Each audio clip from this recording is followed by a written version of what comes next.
Syederalun musibah kebakaran yang melanda kawasan Sukakarya Lorong Walid, Semelu Timur dilaporkan tidak ada korban jiwa.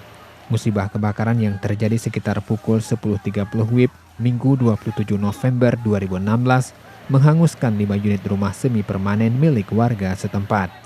Adapun data pemilik rumah yang menjadi korban dalam musibah tersebut, yakni rumah kediaman milik Hartina, Husin, Rahmat Amin, Tiridwan, dan Muhsin. Tidak ada korban jiwa dalam musibah tersebut.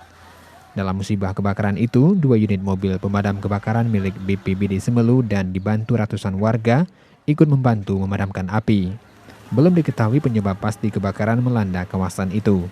Pihak berwajib masih melakukan penyelidikan.